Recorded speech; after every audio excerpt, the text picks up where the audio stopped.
여러분 안녕하세요. 누군가를 처음 만났을 때 느껴지는 강렬한 설렘과 두근거림, 그 감정이 한순간에 당신의 세계를 바꿔놓을 때가 있습니다. 당신도 한 번쯤 이런 경험이 있지 않으신가요? 그녀와의 대화가 너무 잘 통하고 미소 한 번에 온 세상이 환히 밝아지는 기분. 아, 이 사람이 바로 내가 찾던 사람이다. 라는 생각이 들 정도로요. 하지만 이상하게도 이런 설렘이 커질수록 그녀와의 거리는 점점 멀어지고 맙니다. 왜 그럴까요? 사랑에 빠지는 건 쉬운 일입니다.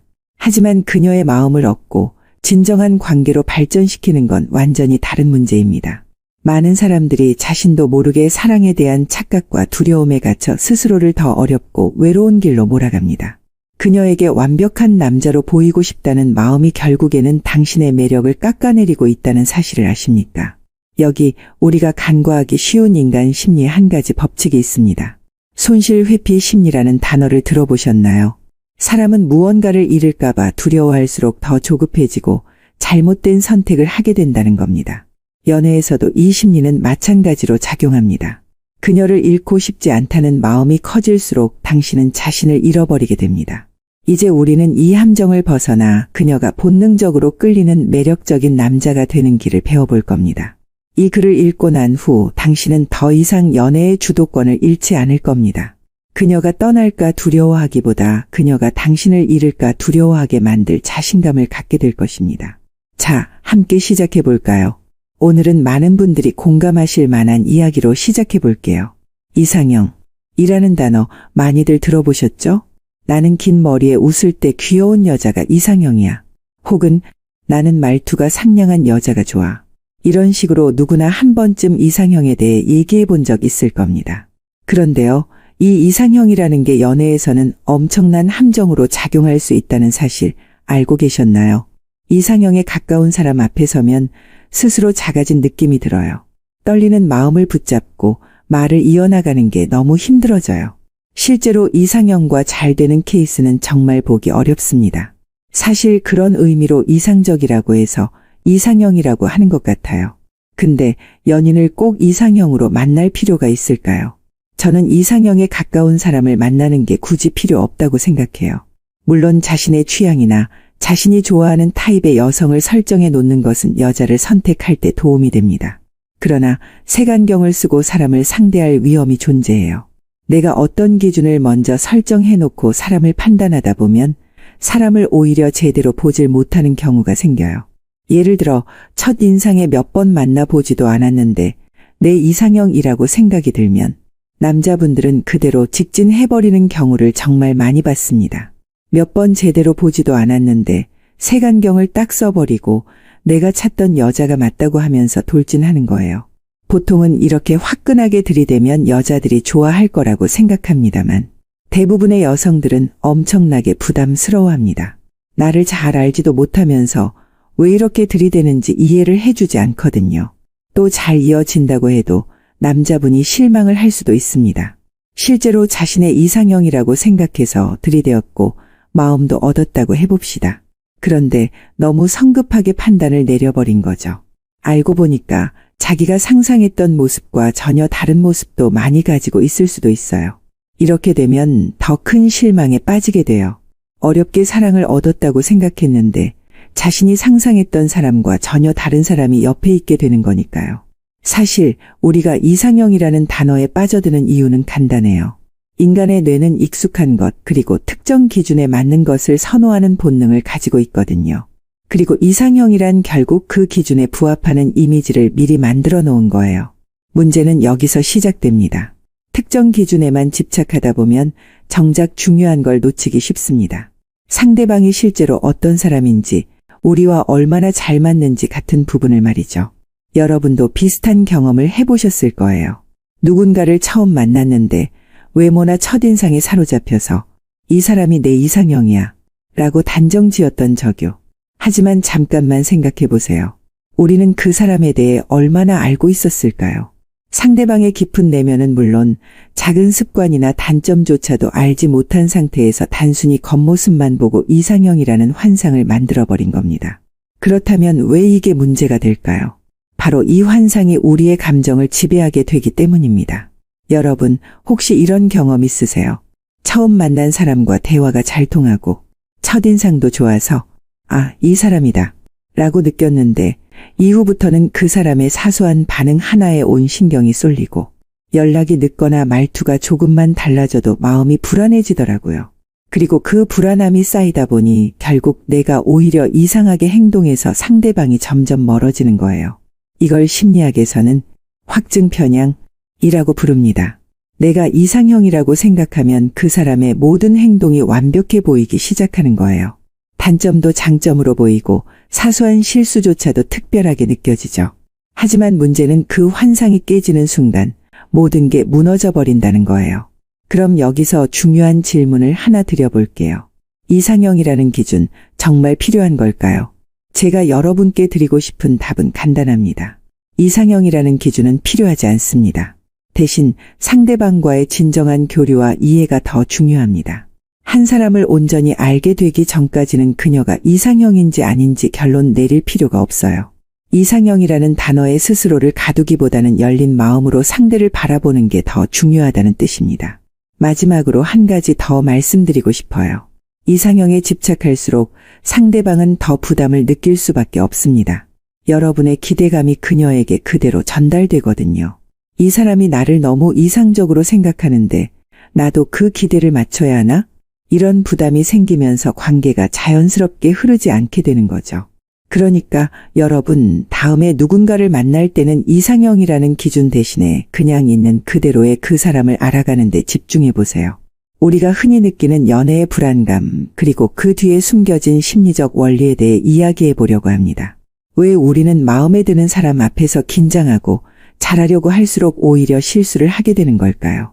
이걸 설명하려면 심리학에서 말하는 손실회피 심리라는 개념을 이해해야 합니다. 여러분, 이런 상황을 한번 상상해 보세요. 어떤 여자를 처음 만났는데 그녀가 너무 마음에 들어서 꼭 잘 되고 싶다는 생각이 들었어요. 처음에는 괜찮았죠. 대화도 잘 통했고 그녀도 웃으면서 반응해 주니까 자신감이 생기더라고요. 그런데 시간이 지날수록 이상하게 마음이 불안해지기 시작합니다. 그녀가 내 연락에 답을 늦게 하면 괜히 신경이 쓰이고 그녀의 인스타그램에 새로운 사진이 올라오기라도 하면 그 사진 속에 누가 있는지 무슨 의미인지 계속 궁금해지는 거예요. 이런 경험 해보신 분들 계시죠? 저도 예전에 비슷한 상황을 겪어본 적이 있습니다. 그때는 왜 그런 감정이 생기는지 몰랐어요. 하지만 나중에 알게 됐죠. 이 모든 게 바로 손실회피 심리 때문이라는 걸요. 사실 여러분이 해야 할 것은 얻어내는 것이 잃는 것이 아닙니다. 실제로는 인간관계에서 잃게 되는 건 아무것도 없어요. 그녀를 알게 되기 전에는 그녀라는 사람이 세상에 있는지조차 몰랐잖아요. 그런데 괜히 내가 고백을 했다가 그녀와의 사이가 틀어질까봐 겁을 내는 거예요. 얻지도 않았으면서 잃을 것부터 두려워하는 바보 같은 분들이 정말 많습니다. 사실 사람의 마음을 얻지 않으면 아예 없는 것과 다름이 없어요. 이런 손실 회피 심리가 강하게 작용하는 남자분들은 대부분 좋은 남자들인 경우가 많습니다. 주변 여자 동생들에게 항상 좋은 오빠라고 불리죠. 이런 남성들은 아주 탄탄한 인간관계를 가지고 있어요. 처음에는 좋아하는 관계였지만 이제는 친해져 버린 여자 동생들이 많아진 거죠. 그 남성분이 이런 관계가 많아지게 된 원인이 바로 손실 회피 심리 때문입니다. 그녀와의 관계가 깨질까 두려워 말도 못하고 그냥 시간만 지나 버린 거죠. 그런데 저는 반대로 이야기하고 싶어요. 그녀의 연인이 아니라면 아무런 의미가 없다고요. 여러분이 하셔야 할 일은 그녀에게 특별한 사람이 아니라 유일한 사람이 돼야 한다는 겁니다. 연인이 되는 것은 딱 한 자리밖에 없습니다. 그 자리에 들어가려면 당연히 위험을 감수해야 합니다. 위험을 감수하지 않고 그녀의 남자친구가 될 수 없습니다. 여러분, 손실 회피 심리는 인간의 본능적인 심리 중 하나예요. 간단히 말하면 사람은 무언가를 얻는 기쁨보다 잃는 고통을 훨씬 더 강하게 느낍니다. 예를 들어볼게요. 만약 제가 여러분께 동전을 던져서 앞면이 나오면 20만 원을 드릴게요. 하지만 뒷면이 나오면 10만 원을 잃게 됩니다. 라고 한다면 여러분은 이 게임에 참여하시겠어요? 아마 대부분의 사람들은 아니요. 라고 대답할 겁니다. 왜냐하면 20만 원을 얻는 기쁨보다 10만 원을 잃는 고통이 더 크게 느껴지거든요. 이게 바로 손실 회피 심리입니다. 그리고 이 심리는 연애에서도 아주 강력하게 작용합니다. 마음에 드는 상대를 만났을 때 우리는 무의식적으로 그녀를 잃는 고통을 상상하기 시작해요. 만약 이 관계가 잘 안 되면 어떡하지? 그녀가 다른 사람에게 관심을 가지면 어떻게 하지? 라는 불안감이 머릿속을 지배하면서 그녀를 잃지 않기 위해 모든 행동이 조심스러워지기 시작하는 거죠. 여기서 문제가 생깁니다. 이렇게 손실에 대한 두려움이 커질수록 우리는 점점 더 이상한 행동을 하게 돼요. 그녀가 좋아하는 것에 맞추려고 노력하고 그녀가 싫어할 것 같은 말이나 행동은 피하게 됩니다. 결국에는 자신의 매력을 잃고 오히려 그녀가 관심을 잃게 되는 결과를 낳게 되죠. 제가 아는 한 분은 이런 일이 있었습니다. 그분은 데이트를 할 때마다 상대방이 좋아할 만한 식당을 고르고 상대의 기분에만 초점을 맞추며 데이트를 이어갔어요. 한두 번은 괜찮았는데 시간이 지날수록 그녀는 점점 무심해졌다고 해요. 그분은 내가 왜 이렇게 최선을 다했는데도 그녀가 날 떠났을까? 라고 고민했지만 사실 이유는 간단합니다. 상대의 기분에 맞추기만 하다 보니 본인의 매력을 보여줄 기회를 놓쳤기 때문이에요. 여러분, 연애는 흥미로운 게임과도 같아요. 너무 쉽게 얻는 것은 가치가 없게 느껴지고 너무 조급하게 다가가면 상대방에게 부담이 됩니다. 손실을 피하려고 애쓰는 동안 오히려 더 큰 손실을 불러오게 되는 거죠. 그럼 이 손실 회피 심리에서 벗어날 방법은 뭘까요? 첫 번째로 그녀가 당신에게 전부가 되어서는 안 됩니다. 그녀가 떠난다고 해서 당신의 삶이 무너지는 것이 아니라는 점을 항상 상기하세요. 당신의 삶에는 연애 외에도 중요한 것들이 많다는 사실을 잊지 말아야 합니다. 두 번째로 그녀와의 관계를 잃을까봐 두려워하기보다는 당신 자신을 더 멋지게 만드는 데 집중하세요. 내가 가진 매력을 상대방에게 어필하려면 스스로에게 확신이 있어야 하거든요. 여기서 중요한 건 감정의 균형입니다. 상대에게 마음을 주되 그 마음이 당신을 흔들지 않도록 중심을 잡아야 해요. 손실 회피 심리에 빠지지 않으려면 스스로의 감정을 조절하고 냉정한 태도를 유지하는 연습이 필요합니다. 자, 오늘은 여기까지입니다. 손실 회피 심리가 연애에 어떤 영향을 미치는지 그리고 그 함정에서 어떻게 벗어날 수 있는지에 대해 이야기해봤어요. 이제는 좀 더 나아가서 희소성이라는 개념에 대해 이야기해보려고 합니다. 희소성, 어렵게 들리시나요? 간단히 말하면 쉽게 얻을 수 없는 것이 주는 특별함이라고 생각하시면 됩니다. 그런데 왜 연애 이야기를 하면서 희소성을 언급하냐고요? 희소성은 연애에서 굉장히 중요한 역할을 하거든요. 여러분, 한번 상상해 보세요. 백화점에 갔는데 매장에 마지막 한 개, 품절 임박이라는 문구가 적힌 제품이 있다고 해요. 그 물건에 원래 관심이 없었더라도 갑자기 사고 싶어지지 않나요?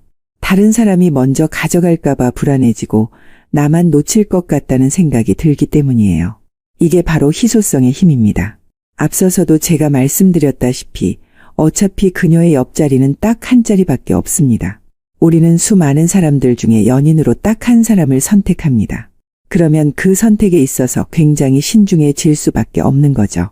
보통 딱 하나밖에 없는 것을 고를 때는 아주 특별하고 희귀한 걸 선택할 수밖에 없습니다.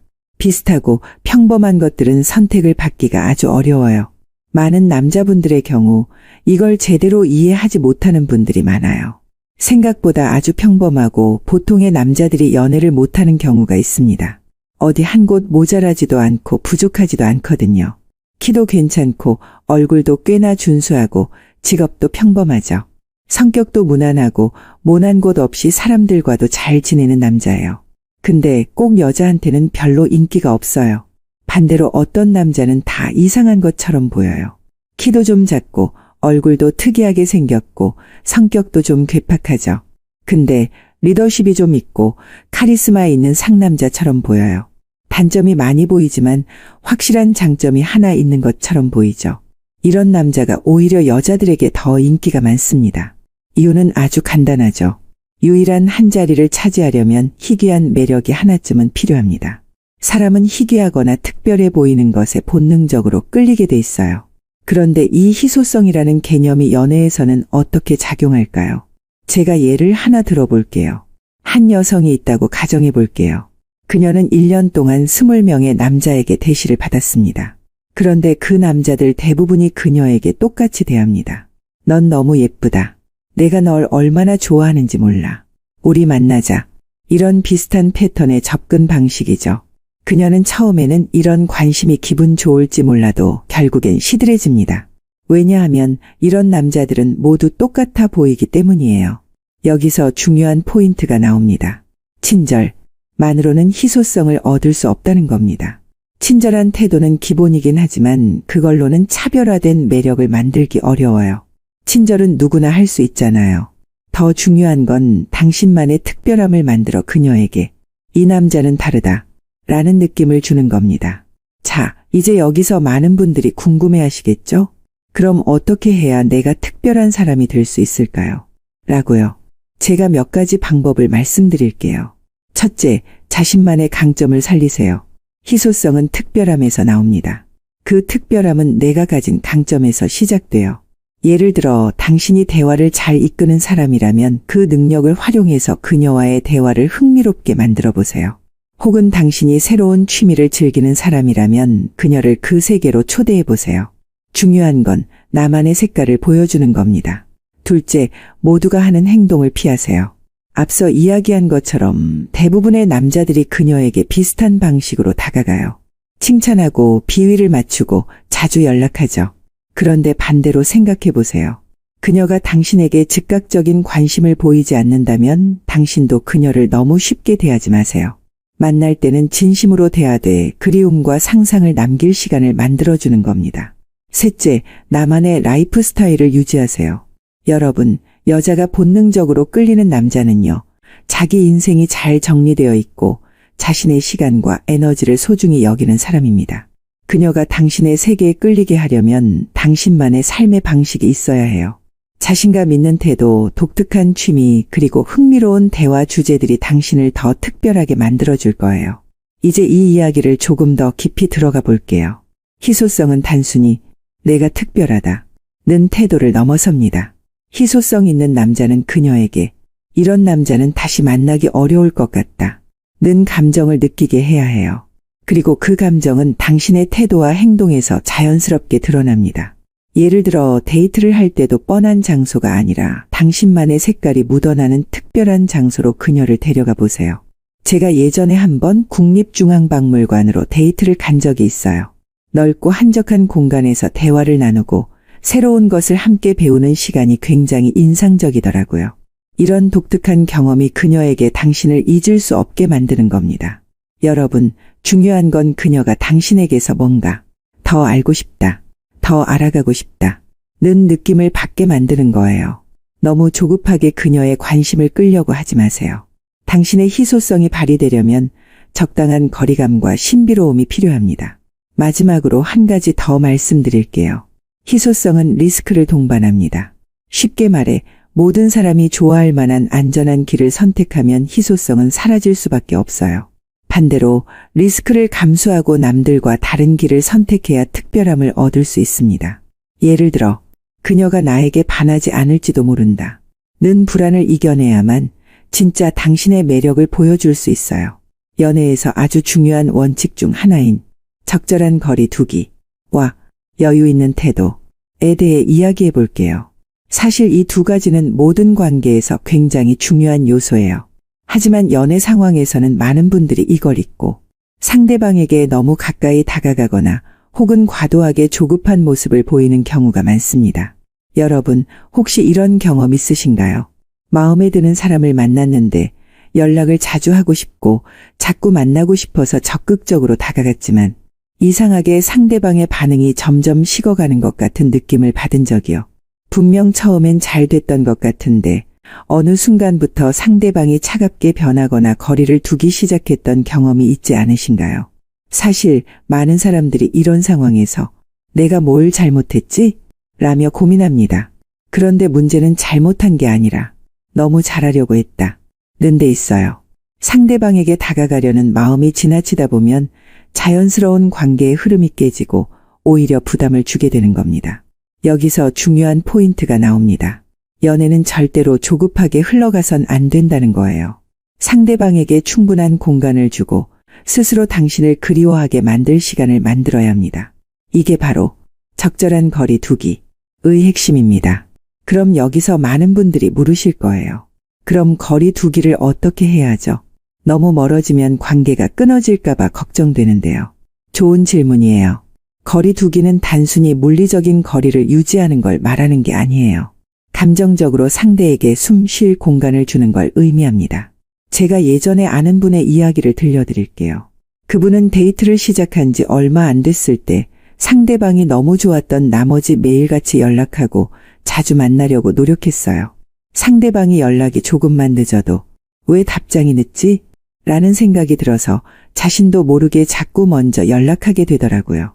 결국 상대방은 부담을 느끼기 시작했고 관계는 오래가지 못했습니다. 이 경험에서 우리는 중요한 교훈을 얻을 수 있어요. 상대방에게는 당신을 궁금해하고 그리워할 시간이 필요하다는 거예요. 너무 자주 만난다거나 연락을 강요하게 되면 상대방의 머릿속에서 당신의 특별함이 점점 희미해질 수밖에 없어요. 여러분, 인간은 기본적으로 상상하고 그리워하는 것을 좋아합니다. 자주 보지 않아도 자꾸 궁금하고 그리워지는 사람이 되려면 적절한 템포를 유지해야 해요. 예를 들어 약속을 잡는 데 있어서도 너무 적극적으로 나서기보다는 서로가 약간의 여유를 가질 수 있는 스케줄을 만들어 보세요. 그러면 상대방은 당신을 떠올리는 시간이 늘어나게 됩니다. 그런데 여기서 한 가지 주의해야 할 점이 있어요. 적당한 거리를 두는 건 중요하지만 그렇다고 해서 고의적으로 무심하거나 지나치게 차갑게 대하라는 건 아닙니다. 그건 오히려 역효과를 낼 수 있어요. 중요한 건 여유로운 태도를 유지하면서 상대방이 당신과의 시간을 특별하게 느낄 수 있도록 만드는 거예요. 제가 구체적인 팁 몇 가지를 드릴게요. 첫째, 상대방이 먼저 연락을 기다릴 수 있는 기회를 주세요. 예를 들어 데이트 후에는 상대방에게 먼저 오늘 즐거웠어, 고마워 라고 짧게 메시지를 보내세요. 하지만 이후에는 상대방이 자연스럽게 다음 연락을 하게끔 기다려보세요. 이 과정에서 당신은 자신의 일이나 취미에 집중하며 여유를 유지하는 겁니다. 둘째, 데이트 횟수를 조절하세요. 초반에는 매일같이 만나려는 충동을 참으세요. 상대방이 당신과 함께 시간을 보내는 걸 기대하게 만드세요. 이 사람이랑 만나면 뭔가 새롭고 흥미로워 라는 감정을 느낄 수 있도록 데이트를 특별하게 만드세요. 셋째, 당신만의 삶을 가지세요. 자신만의 목표, 취미 그리고 생활을 유지하세요. 상대방에게 의존하지 않는 삶을 사는 사람이 더 매력적입니다. 여유롭고 자신감 있는 태도는 상대방에게 당신의 희소성을 느끼게 합니다. 마지막으로 한 가지 더 말씀드리고 싶어요. 여유 있는 태도는 상대방을 기다리게 하거나 애태우는 게임이 아니에요. 이건 여러분이 스스로의 삶을 충만하게 만들고 상대방과의 관계에서 감정적으로 독립적인 위치를 유지하는 걸 의미합니다. 상대방이 당신을 떠올리며 이 사람과 더 시간을 보내고 싶다 는 생각을 하게 되는 것, 그게 바로 연애에서 가장 이상적인 거리감입니다. 이제는 우리가 흔히 숨기고 싶어하는 약점에 대해 이야기해 볼까 합니다. 많은 사람들이 연애를 할 때 자신의 약점을 숨기려고 하죠. 내가 이런 모습을 보이면 상대방이 나를 싫어하지 않을까 라는 두려움 때문이에요. 그런데 아이러니하게도요, 이런 약점을 인정하고 활용하는 사람이야말로 진짜 매력적인 사람이라는 사실 알고 계셨나요? 제가 여러분께 질문 하나 드릴게요. 여러분은 자신의 약점을 얼마나 잘 알고 계세요? 그리고 그 약점을 어떻게 대처하고 계신가요? 많은 사람들이 약점을 감추거나 외면하려고 합니다. 하지만 매력적인 사람들은요, 약점을 정면으로 마주하고 그것을 자신의 색깔로 바꿔요. 이게 바로 희소성과 연결되는 부분입니다. 자, 여기서 한 가지 중요한 포인트가 나옵니다. 희소성 있는 사람은 완벽한 사람이 아니에요. 오히려 자기 자신을 있는 그대로 받아들이고 약점까지도 자기만의 매력으로 만드는 사람입니다. 예를 들어볼게요. 어떤 남자가 자신의 약점을 너무 의식해서 그것을 숨기려다 보니 어색하고 부자연스러운 모습을 보였다고 해요. 그런데 다른 한 남자는 자신의 약점을 솔직하게 드러내며 이렇게 말했대요. 사실 난 이런 부분이 조금 서툴러 하지만 노력하고 있어. 이 두 사람 중 누가 더 매력적으로 느껴질까요? 당연히 후자죠. 여러분, 약점을 인정하는 건 약해 보이는 게 아니에요. 오히려 당신이 자신감을 가지고 있다는 걸 보여주는 겁니다. 자기 자신을 잘 알고 그걸 당당하게 받아들이는 사람이야말로 진짜 강한 사람이에요. 제가 하나의 예를 더 들어볼게요. 예전에 한 방송에서 탁재훈 씨가 나이를 주제로 한 농담을 받았던 적이 있어요. 다른 사람 같았으면 왜 나이를 가지고 놀려요? 라며 불편한 반응을 보였을지도 몰라요. 그런데 탁재훈 씨는 오히려 웃으면서 나이가 많으면 어때요? 나도 괜찮아요. 라고 유쾌하게 받아쳤습니다. 이게 바로 자신의 약점을 매력으로 바꾸는 좋은 예입니다. 이런 태도는 주변 사람들에게 여유와 신뢰감을 주죠. 그럼 이제 본론으로 돌아와서 우리가 연애에서 약점을 매력으로 바꾸는 방법을 구체적으로 알아볼까요? 약점을 솔직하게 인정하세요. 가장 중요한 첫 단계는 약점을 숨기려고 하지 않는 거예요. 사실 난 이런 부분에서 조금 서툴러 라고 솔직히 말하면 상대방은 당신에게 인간적인 매력을 느낄 겁니다. 이 과정에서 중요한 건 자기 비하가 아니라 난 노력하고 있어 라는 긍정적인 태도를 함께 보여주는 거예요. 약점을 관리하세요. 약점을 인정하는 것만으로 끝나선 안 돼요. 그 약점을 어떻게 관리하느냐가 중요합니다. 예를 들어 제가 아는 분은 말주변이 없는 게 콤플렉스였대요. 하지만 그분은 대화를 잘하기 위해 노력했어요. 독서를 통해 다양한 주제를 공부하고 대화를 연습했습니다. 결과적으로 그는 대화할 때 깊이가 느껴지는 사람이 되었고 그의 노력 자체가 매력으로 작용했어요. 약점을 당신만의 색깔로 바꾸세요. 여러분, 약점은 누구나 가지고 있어요. 하지만 그것을 어떻게 활용하느냐에 따라 누군가는 평범하게 남고 누군가는 특별해집니다. 예를 들어 만약 키가 작다는 걸 콤플렉스로 여긴다면 그래서 난 힐을 신는 여자와 잘 어울려 라고 유머로 받아 넘겨보세요. 약점을 당당히 인정하면서도 유쾌하게 대처하는 태도가 상대방에게 큰 호감을 줄 수 있습니다. 약점은 스토리텔링의 소재가 됩니다. 약점은 때로는 상대방과 깊은 공감을 나누는데 아주 훌륭한 소재가 될 수 있어요. 예를 들어 나도 사실 이런 부분에서 힘들었는데 이렇게 극복했어 라며 자신의 약점을 주제로 이야기를 풀어간다면 상대방은 당신의 인간적인 면모에 끌리게 될 겁니다. 여러분, 우리가 기억해야 할 건 하나입니다. 약점은 숨길수록 당신의 매력을 가리고 드러낼수록 당신만의 희소성을 만들어줍니다. 연애는 완벽한 사람을 찾는 게임이 아니에요. 오히려 인간적이고 솔직한 사람에게 끌리는 게 인간의 본능입니다.